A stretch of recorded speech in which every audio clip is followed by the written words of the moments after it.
السلام علیکم ورحمۃ اللہ وبرکاتہ۔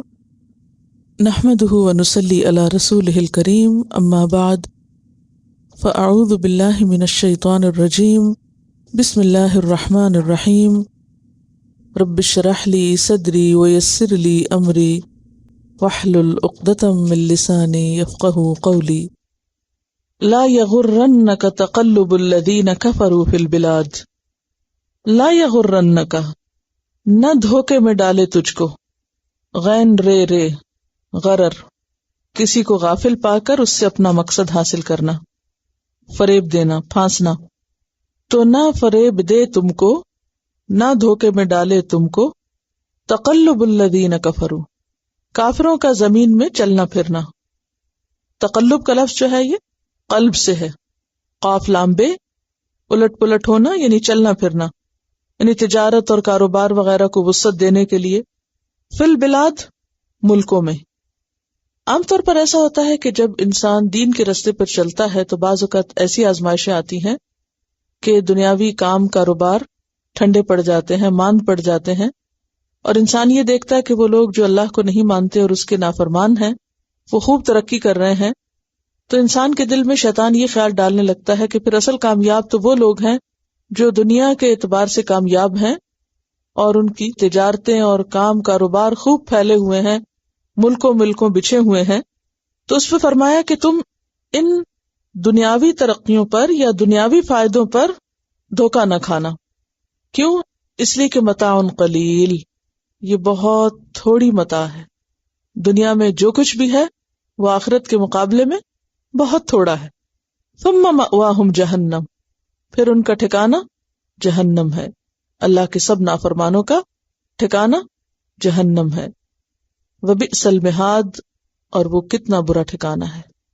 اور اس میں آپ دیکھیے کہ متاع قلیل، دنیا کے بڑے سے بڑے فائدے اور بڑے سے بڑی تجارت اور بڑے سے بڑے مال کے ذخیروں کو یہاں متاع قلیل کہا گیا، کیونکہ آخرت کے مقابلے میں ان کی کوئی حیثیت نہیں۔ جیسا کہ ہم دیکھتے ہیں کہ قرآن پاک کی کچھ اور آیتوں میں بھی یہ مضمون بیان ہوا ہے۔ سورۃ القصص آیت 61، افمن وعدناہ وعدا حسنا فہو لاقیہ کمن متعناہ متاع الحیاۃ الدنیا ثم هو یوم القیامۃ من المحضرین، کہ کیا بھلا وہ شخص جس سے ہم نے اچھا وعدہ کیا اور وہ اس کو پانے والا بھی ہے، یعنی آخرت کو، اس شخص کی طرح ہو سکتا ہے کہ جسے ہم نے دنیا کا متاع دیا، یعنی دنیا کا قلیل فائدہ دیا، پھر قیامت کے دن وہ حاضر کیے جانے والوں میں سے ہوگا، یعنی اس کی پکڑ ہوگی۔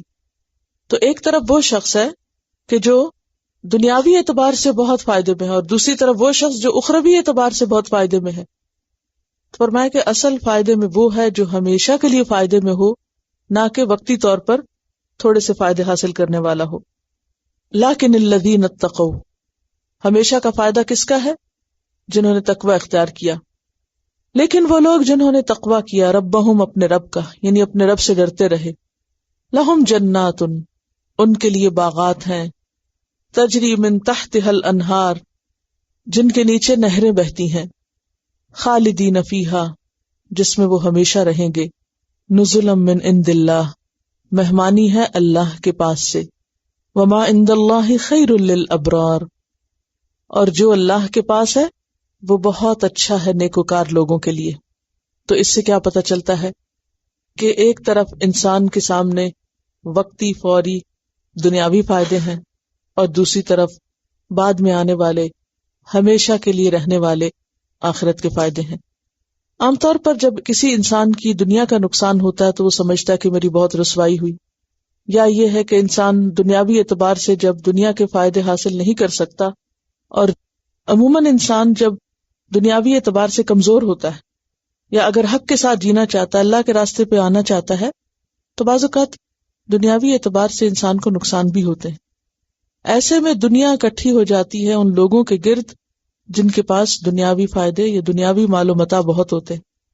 تو انسان وقتی طور پر کیا سمجھتا ہے کہ اس کی کوئی عزت نہیں۔ ظاہر ہے کہ جس کے پاس دنیا کا مال نہیں تو بہت سے لوگوں کی نظر میں وہ کوئی بہت معزز مقام نہیں رکھتا۔ یہاں پر اس کو کمپنسیٹ کیا گیا، کس سے؟ کہ یہ تو چند دن کی دنیا ختم ہو جائے گی، دیکھو کل اس کو کیا ملے گا۔ نزلا من عند اللہ، وہ اللہ کا مہمان ہوگا، وہ کائنات کے رب کا مہمان ہوگا. اتنی زیادہ اس کی قدردانی ہوگی. اگر کسی نے اللہ کی خاطر اس دنیا کا کوئی فائدہ چھوڑ دیا، وقتی فائدوں کو قربان کر دیا، تو وہ نقصان میں نہیں، اسے اس کے عوض بہت بڑا فائدہ ملنے والا ہے. اور وہ کیا ہے؟ وما عند اللہ خیر للابرار، جو اللہ کے پاس ہے وہ ابرار کے لیے بہت عمدہ ہے، بہت اچھا ہے. جیسے سورۃ المطففین میں آتا ہے ان الابرار لفی نعیم، نیک لوگ نعمتوں میں ہوں گے. دوسری جگہ پر آتا ہے ان الابرار یشربون من کأس کان مزاجها کافورا، سورۃ الدہر آیت 5، کہ بے شک نیک لوگ ایک ایسے جام سے پیئیں گے جس میں کافور کی آمیزش ہوگی. سورۃ الکہف آیت نمبر 107 اور 108 میں آتا ہے ان الذین آمنوا وعملوا الصالحات کانت لہم جنات الفردوس نزلا خالدین فیہا لا یبغون عنہا حولا، بے شک وہ لوگ جو ایمان لائے اور جنہوں نے اچھے کام کیے، ان کے لیے فردوس کے باغات مہمانی کے طور پر ہوں گے جن میں وہ ہمیشہ رہیں گے، اور وہ ان سے قطعاً ٹلنا نہ چاہیں گے، کہیں اور جانا نہ چاہیں گے. یعنی ایسی جنت ان کے نصیب میں ہوگی جو دنیا میں اللہ کی خاطر ستائے گئے. وَإِنَّ مِنْ أَهْلِ الْكِتَابِ، اور بے شک اہل کتاب میں سے کچھ ایسے لوگ بھی ہیں لَمَن يُؤْمِنُ بِاللَّهِ، جو اللہ پر ایمان لاتے ہیں، وَمَا أُنزِلَ إِلَيْكُمْ، اور جو آپ کی طرف اتارا گیا اس کو مانتے ہیں، وَمَا أُنزِلَ إِلَيْهِمْ، اور جو ان کی طرف نازل کیا گیا یعنی تورات اور انجیل میں سے اس کو مانتے ہیں. خاشعین للہ، اللہ سے ڈرنے والے ہیں، اللہ کے سامنے جھکنے والے ہیں. لا یشترون بآیات اللہ ثمنا قلیلا، جو اللہ کی آیات کے بدلے تھوڑی قیمت نہیں لیتے. اولئک لہم اجرہم عند ربہم، ایسے لوگوں کا اجر ان کے رب کے پاس ہے. ان اللہ سریع الحساب، بے شک اللہ جلد حساب لینے والا ہے.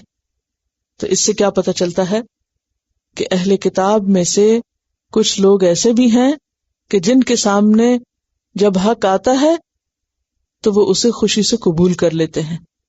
وہ اللہ کو تو مانتے ہی ہیں، اور ان کتابوں کو جو ان کی طرف نازل کی گئی وہ ان کو بھی ماننے لگتے ہیں جو تمہاری طرف نازل کی گئی ہیں. اور پھر سب سے بڑی بات یہ ہے کہ ان کے اندر اللہ کے آگے عاجزی ہوتی ہے، یعنی ان کے اندر عاجزی کی صفت ہے. اور پھر انہوں نے دین کو کاروبار نہیں بنا رکھا. ایسے لوگوں کا اجر ان کے رب کے پاس محفوظ ہے. اور یاد رکھو کہ اللہ بہت جلد حساب لینے والا ہے. اللہ کے ہاں دیر ہے، اندھیر نہیں. سورۃ القصص میں بھی اس مضمون کو دہرایا گیا الذین آتیناہم الکتاب من قبلہ ہم بہ یؤمنون، وہ لوگ جنہیں ہم نے اس سے پہلے کتاب دی وہ اس کتاب کو بھی مانتے ہیں. وَإِذَا يُتْلَى عَلَيْهِمْ، اور جب یہ کتاب ان کے سامنے پڑھی جاتی ہے قَالُوا آمَنَّا بِهِ، وہ کہتے ہیں ہم اس پر ایمان لائے. إِنَّهُ الْحَقُّ مِن رَّبِّنَا، بلا شبہ یہ حق ہے ہمارے رب کی طرف سے ہے. إِنَّا كُنَّا مِن قَبْلِهِ مسلمین، ہم اس سے پہلے فرما بردار تھے، ہم تو پہلے ہی مسلمان تھے. اولئک یؤتون اجرہم مرتین، ایسے لوگوں کو ان کا اجر دگنا ملے گا، دوہرا اجر دیا جائے گا. بما صبروا، بوجہ اس کے جو انہوں نے صبر کیا. آپ صلی اللہ علیہ وسلم نے بھی اس مضمون کو اس طرح بیان فرمایا کہ 3 لوگ ایسے ہیں جن کو دوہرا اجر ملے گا. ان میں سے ایک وہ کتابی شخص یعنی اہل کتاب میں سے جو اپنے پیغمبر پر ایمان لایا اور محمد صلی اللہ علیہ وسلم پر بھی ایمان لایا. یہ صحیح مسلم کی روایت ہے.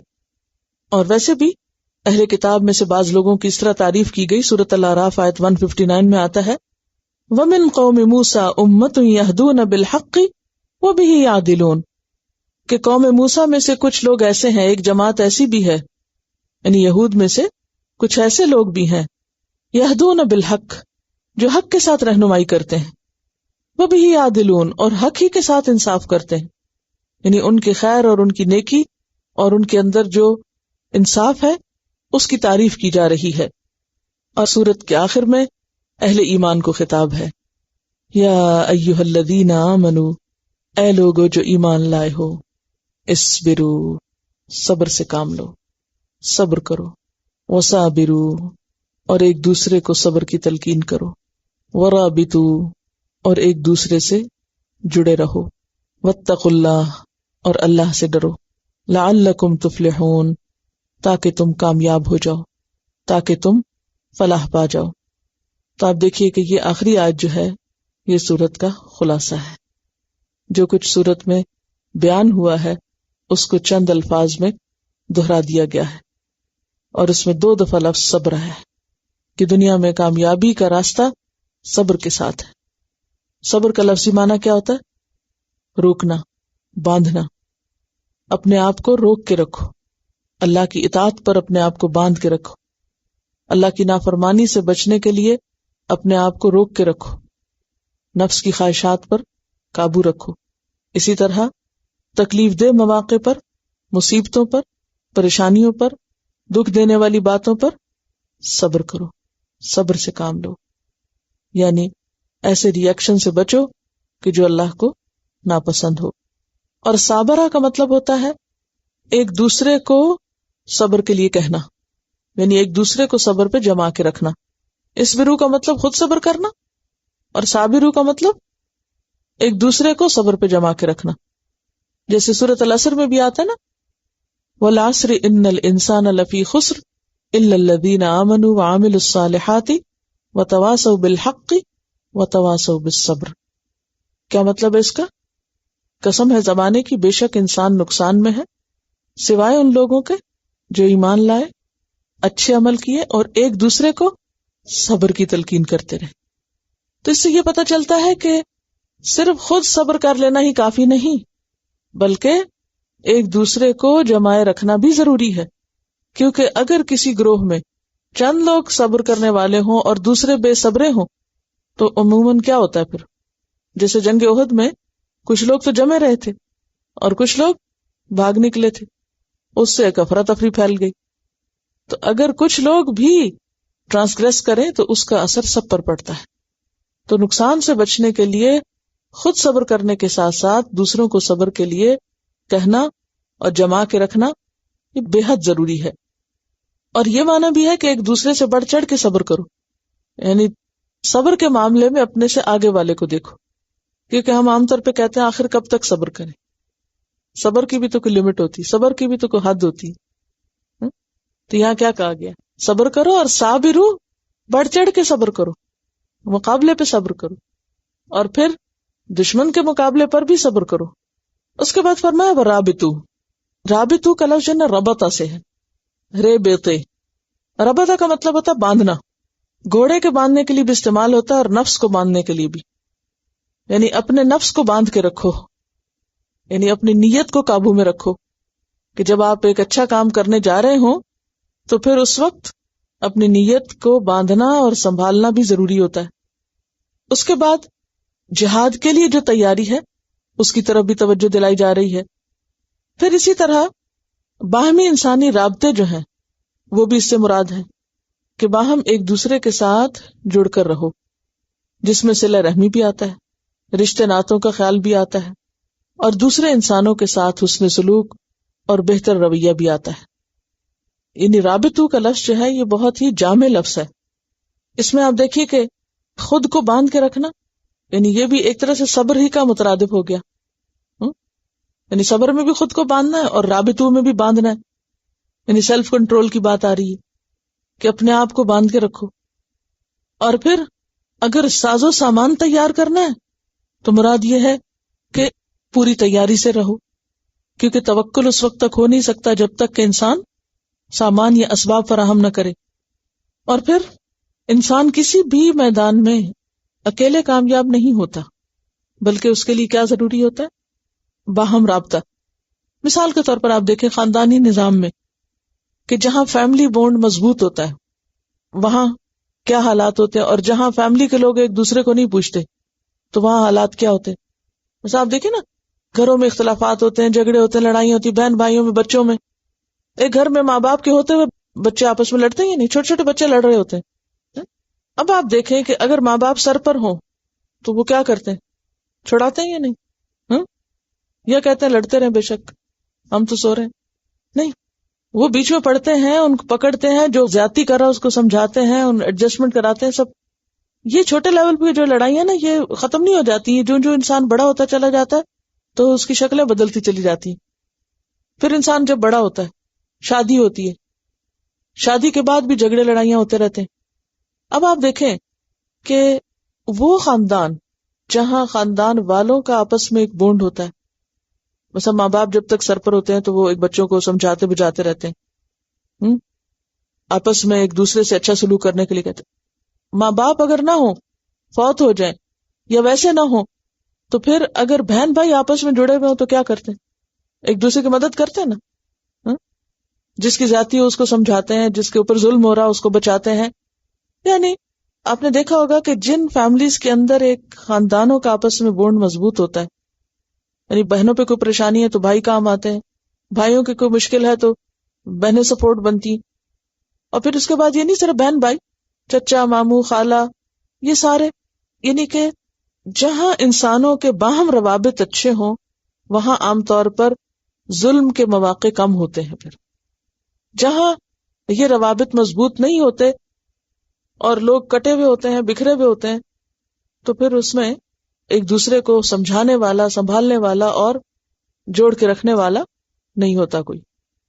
اسی لیے آپ دیکھیں نا کہ جن ملکوں میں یا جن جگہوں پہ یا جن علاقوں میں طلاقوں کا ریٹ زیادہ، اس کی اور بھی کئی وجوہات ہو سکتی ہے. اس میں ایک وجہ یہ بھی ہوتی ہے کہ اگر شوہر اور بیوی میں کوئی کھٹ پٹ ہوئی، کوئی تیسرا نہیں جو ان کو سمجھائے، کہ اپنی مرضی سے شادی کی، ماں باپ سے تو کچھ پوچھا ہی نہیں، ماں باپ کی تو پرواہ ہی نہیں. تو اب بعض اوقات بچے آپس میں کسی چیز کو نہیں سلجھا سکتے، تو اسلام کا حکم کیا ہے؟ پہلے آپس میں سلجھائے، نہ سلجھا سکے تو کیا کریں؟ دونوں خاندانوں میں سے کوئی حکم ہو، لڑکی والوں کی طرف سے بھی لڑکے والوں کی طرف سے، وہ معاملے کے بیچ میں پڑے. تو اب کون پڑے گا کسی کے معاملے میں؟ بتائیے، کسی کے معاملے میں کون آئے گا؟ جس کو کسی سے کوئی تعلق واسطہ ہوگا. اور جہاں کوئی تعلق واسطہ ہی نہیں ہوگا تو وہ کسی کی مشکل میں جا کے اس کا جھگڑا کیوں حل کرے گا؟ اس کے جھگڑے میں کیوں اس کی مدد کرے گا، ساتھ دے گا؟ تو خواہ یہ خاندانی معاملہ ہو، خواہ یہ کسی بھی ٹیم کا معاملہ ہو، تو جب تک انسانوں کے درمیان ایک مضبوط بونڈ نہیں ہوتا تو بعض اوقات انسان اکیلے اپنے آپ کو نہیں سنبھال سکتا. اسی لیے وتواصوا بالحق وتواصوا بالصبر کہا گیا کہ انسان حق کی تلقین بھی کرے، جو زیادتی کر رہا ہے اس کو سمجھائے. یہی حق ہے نا جس کو ہم سچائی سمجھتے ہیں، جو ہم سمجھتے ہیں کہ یہ صحیح ہے، تو ہمیں پھر صرف سوچ کے نہیں رہ جانا چاہیے، دوسرے کو بتانا بھی چاہیے کہ تم یہ نہیں کرو، یہاں تمہارا قصور ہے، یہاں تمہارا قصور ہے. جیسے آپ اپنے چھوٹے بچوں کو کرتے رہتے ہیں، آپس میں ان کی ناراضگیاں ہو جائے تو ایک دوسرے کو کہتے رہتے ہیں دیکھو تم یہ نہ کرو، تم وہ نہ کرو، آپ پیچ اپ کراتے ہیں.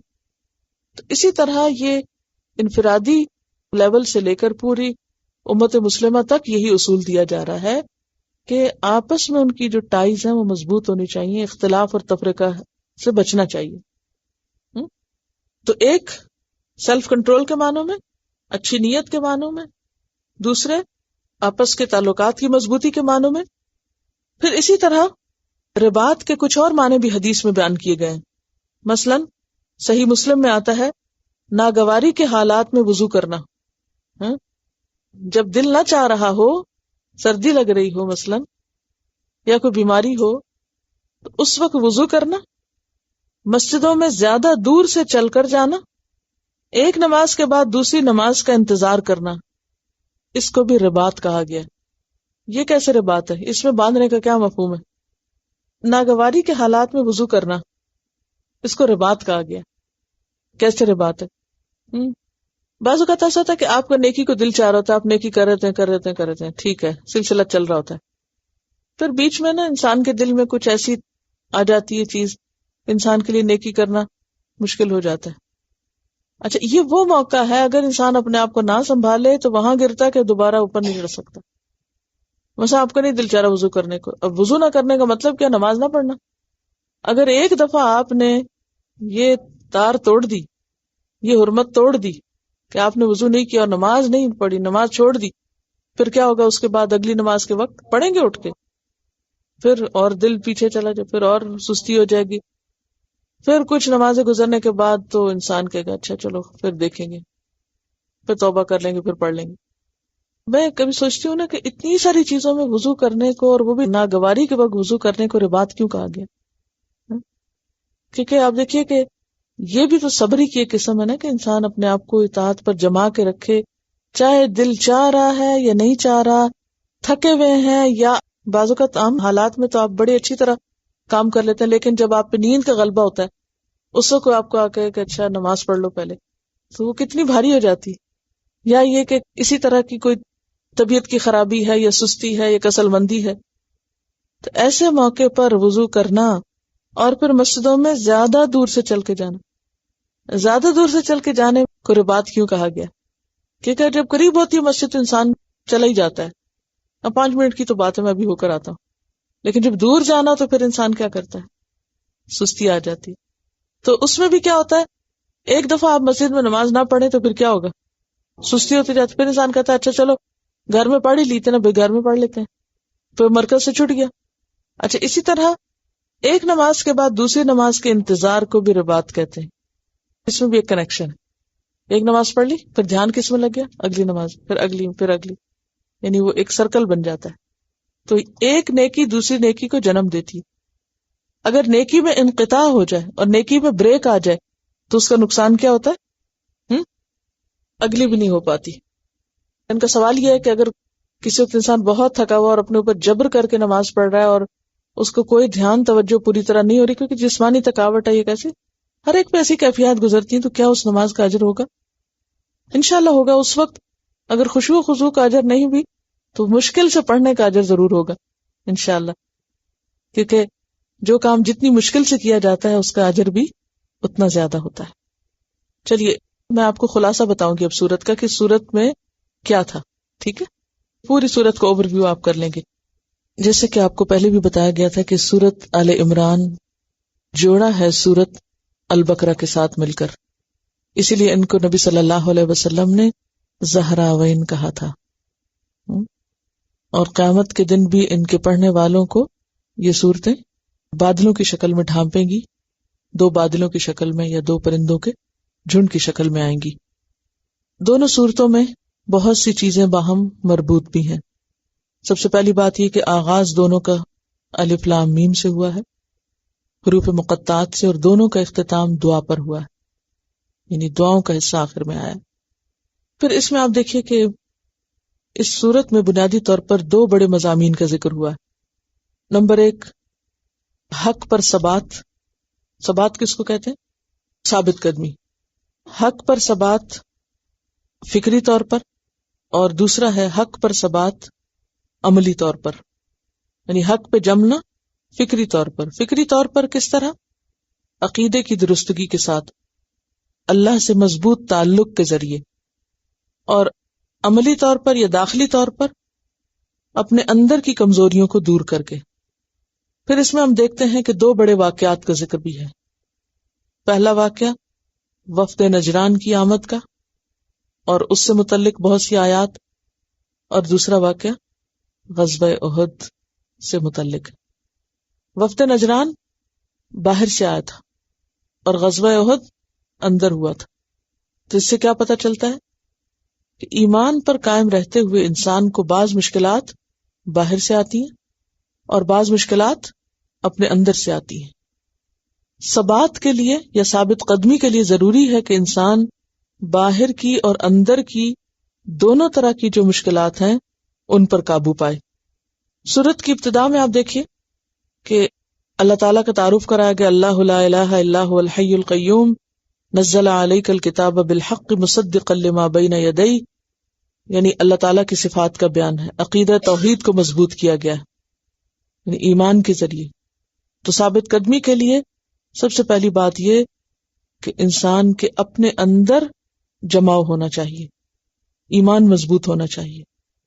اور آخری آیت جو ہے یا ایھا الذین آمنوا اصبروا وصابروا ورابطوا، ثبات کے لیے ساتھیوں کی مدد، یعنی صبر و تحمل کے ساتھ اس راستے پہ چلنے والوں کے ساتھ مضبوط تعلق۔ دیکھیں نا، جیسے اجتماعی طور پر ایک وفد نجران کی آمد تھی جہاں عقیدے کا معاملہ چل رہا تھا، اور پھر اندرونی طور پر غزوہ احد کا معاملہ تھا جس میں اندرونی کمزوریاں جو تھی ان کا ذکر تھا۔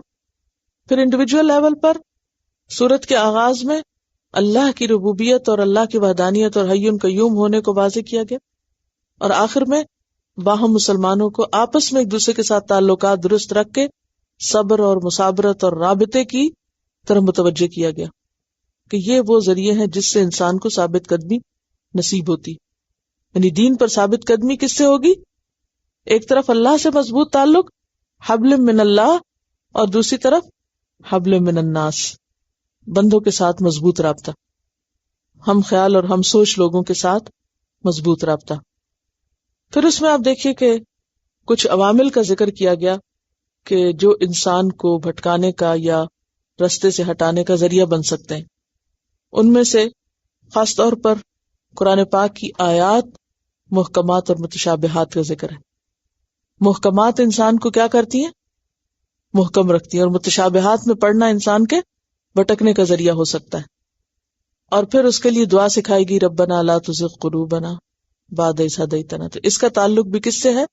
ثبات سے، کہ یا رب ہمیں ثبات نصیب فرما، ہم اندر سے بھی کمزور نہ پڑے، پھسلے نہیں، اور بیرونی ذرائع سے بھی ہم شکوک و شبہات کا شکار نہ ہوں.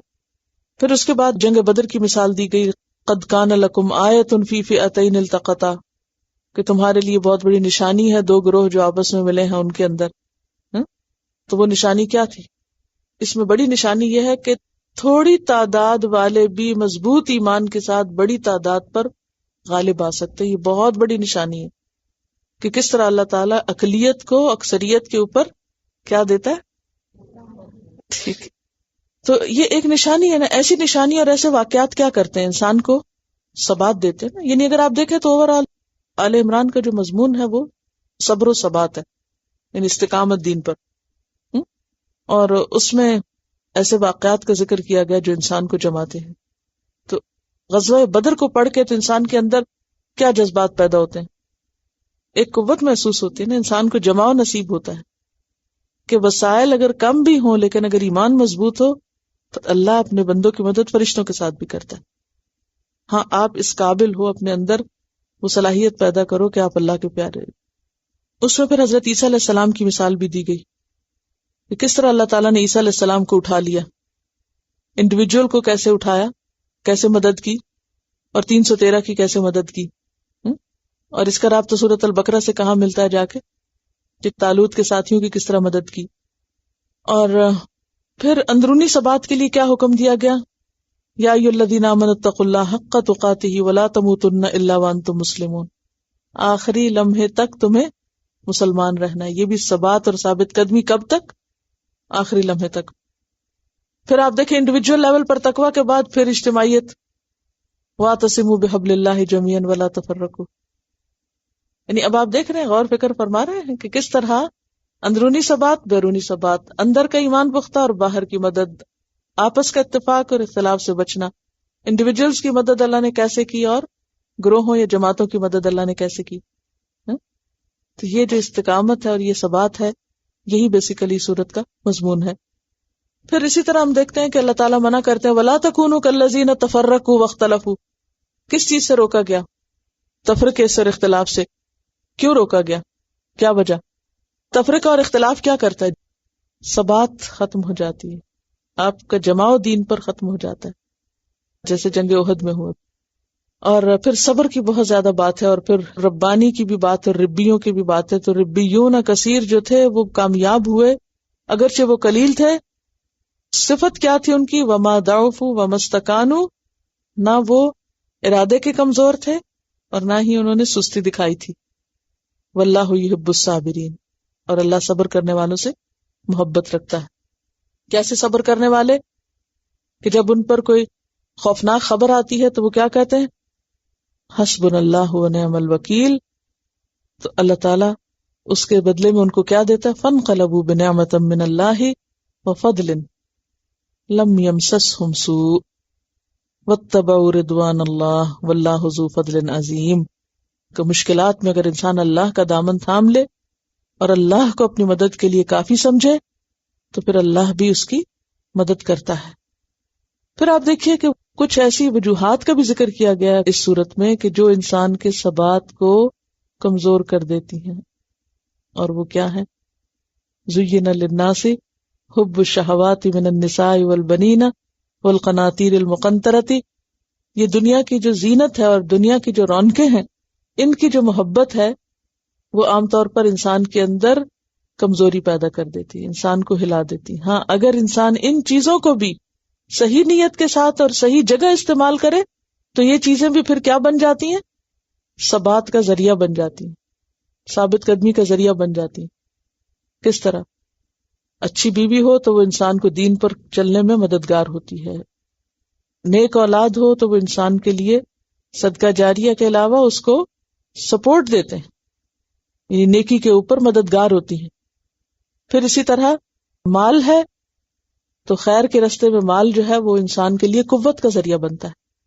پھر اسی طرح باقی تمام چیزیں بھی، ان سے خیر بھی کمائی جا سکتی ہے، اور اگر انسان ان کی شہوات میں پڑ جائے تو انسان حق کی راہ سے دور بھی ہو سکتا ہے. ٹھیک ہے. پھر اسی طرح ہم دیکھتے ہیں کہ جہاں مسلمان پھسلے تھے تو وہاں پر کیا فرمایا؟ ان الذین تولوا منکم یوم التقى الجمعان انما استزلهم الشیطان ببعض ما کسبوا. تو انسان کی اس بات کو ہم اچھی طرح ڈسکس کر چکے ہیں کہ وہ کون سی چیز ہوتی ہے جس سے انسان نیکی کے راستے میں پیچھے رہنے لگتا ہے اور پھسلنے لگتا ہے. اور اس میں ہم نے پڑھا کہ گناہ جو ہوتے ہیں وہ انسان کو اندر سے کھوکھلا کرتے ہیں اور انسان پھر کمزور پڑنے لگتا ہے. جو مصیبت آتی ہے وہ انسان کے اپنے کمائی کی وجہ سے آتی ہے، اور غلط کام جب انسان کرتا ہے تو اندر سے وہ گلٹی ہوتا ہے نا، تو اس کا کانفیڈنس ختم ہو جاتا ہے، وہ کمزور پڑ جاتا ہے، اور پھر اس کمزوری کے ساتھ وہ نیچے آتا چلا جاتا ہے.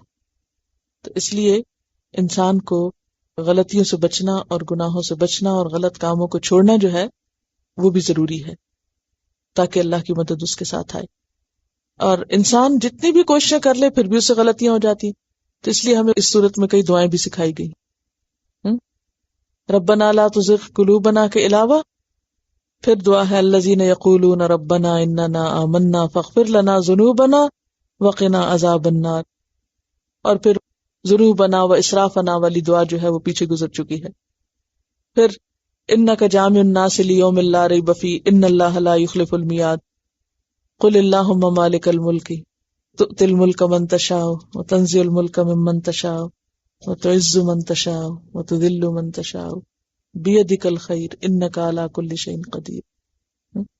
پھر اسی طرح آپ دیکھیں کہ اس میں عورت کا کردار بھی بتایا گیا کہ کس طرح حق کے راستے میں جو ثبات ہے وہ کس کس شکل میں نظر آتا ہے. اب وہ جو سورت کا نام آل عمران ہے تو عمران کی جو بیوی ہے ان کی جو گفتگو ہے اور جو ان کا انداز ہے قربانی والا، تو ایک عورت کی قربانی جو ہے وہ کتنی بڑی ہے. ربی انی نذرت لک ما فی بطنی محررا، کہ میں تیری راہ میں اس کو آزاد کرتی ہوں، تو اسے قبول کر لے. اور پھر اس کے بعد آپ دیکھیں کہ کس طرح زکریا علیہ السلام بھی وہاں پر اپنے لیے دعا مانگتے تھے. یہ سب کیا بتاتا ہے؟ یعنی یقین کی قوت میں اضافہ کرتا ہے نا، کہ اللہ تعالیٰ ایسی جگہوں سے مدد کرتا ہے جہاں بظاہر کوئی وسائل نظر نہیں آتے.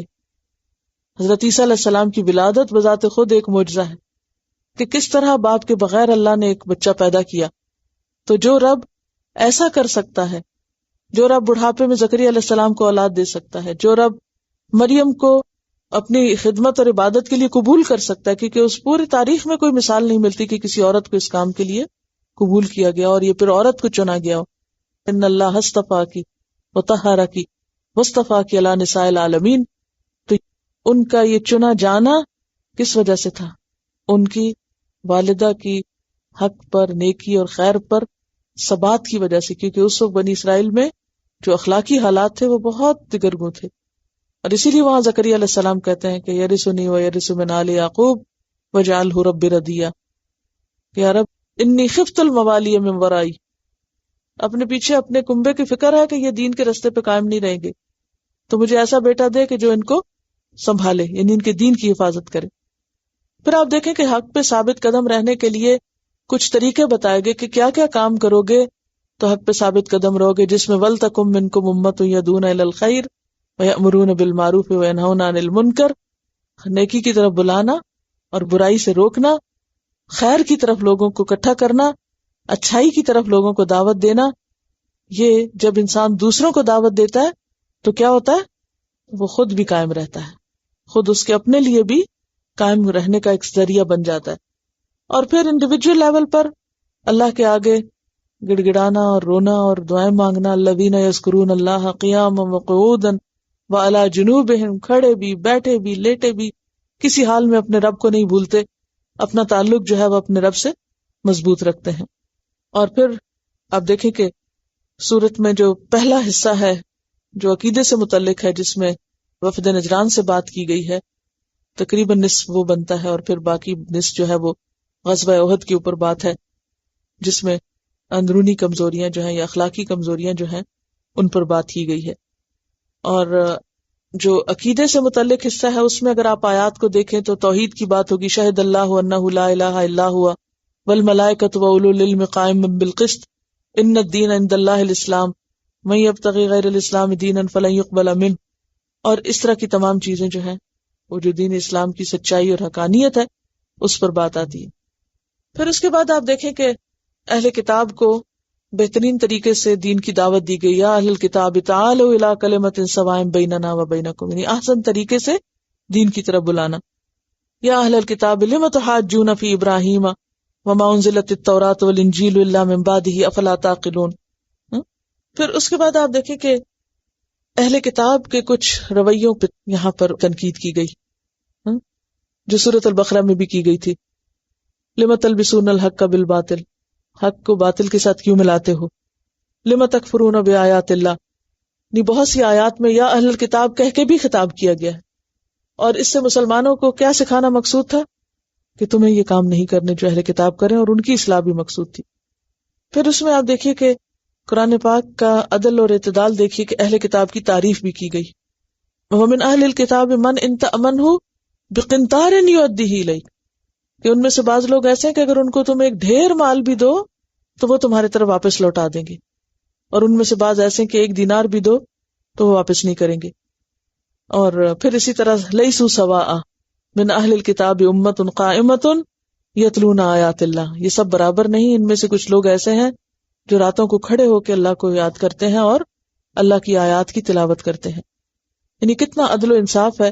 پھر آخر میں بھی آپ دیکھیں کہ بعض ایسے ہیں کہ جو اللہ کی آیات کو نہیں بیچتے، تو اس میں اہل کتاب کی تعریف بھی کی گئی ہے. جہاں ان کی خرابیوں پر تنقید کی گئی ہے وہاں ان کی خوبیوں کی تعریف بھی کی گئی ہے.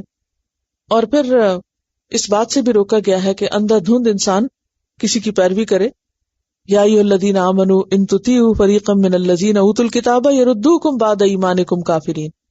تو ثابت قدمی کے لیے کیا ضروری ہے کہ انسان ہوش مند ہو کے جیے. تقویٰ کا اسی لیے بار بار حکم ہے کہ ہوش و حواس کے ساتھ، دین کی سمجھ کے ساتھ تم اس رستے پہ چلو.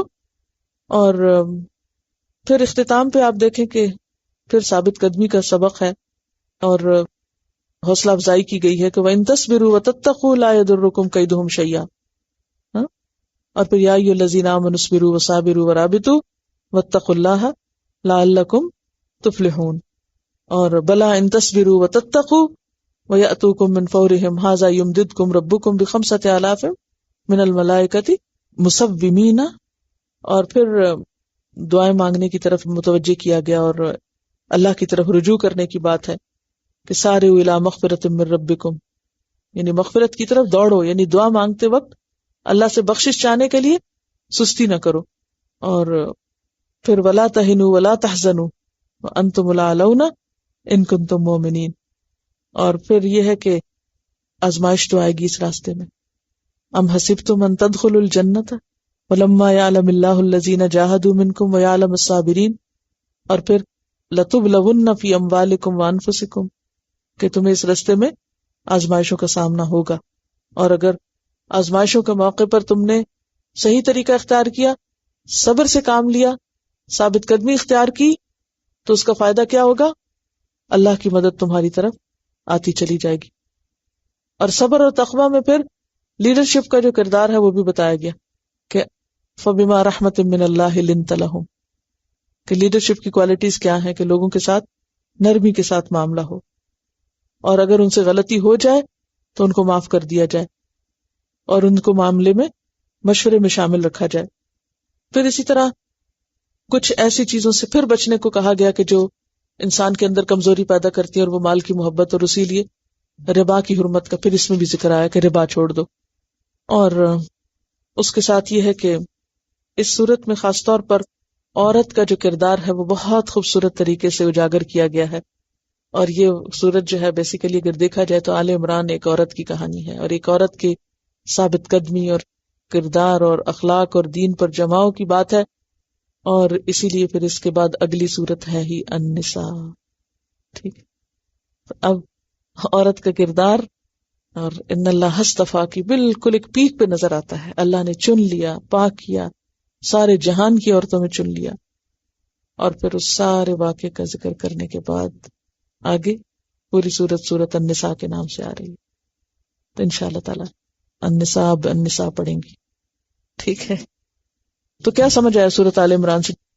اگر دو لفظوں میں کہیں کہ سورت میں کیا ہے؟ صبر و ثبات. اور صبر و ثبات کس سے آتا ہے؟ ایک تو اندر ایمان کی مضبوطی، اندر کی مضبوطی، اور ماحول کی مضبوطی. تو کیا کرنا ہے آپ کو؟ الٹیمیٹلی نتیجہ کیا ہے؟ ایک تو اللہ سے تعلق مضبوط کرنا ہے، حبل من اللہ، اور دوسری طرف آپس میں ایک دوسرے کے ساتھ اچھے تعلقات رکھنے. کیونکہ عموماً ہم اللہ والے تو ہو جاتے ہیں، بندوں کو بھول جاتے ہیں. وآخر دعوانا ان الحمد للہ رب العالمین. سبحانک اللہم وبحمدک نشہد ان لا الہ الا انت نستغفرک ونتوب الیک. السلام علیکم ورحمۃ اللہ وبرکاتہ.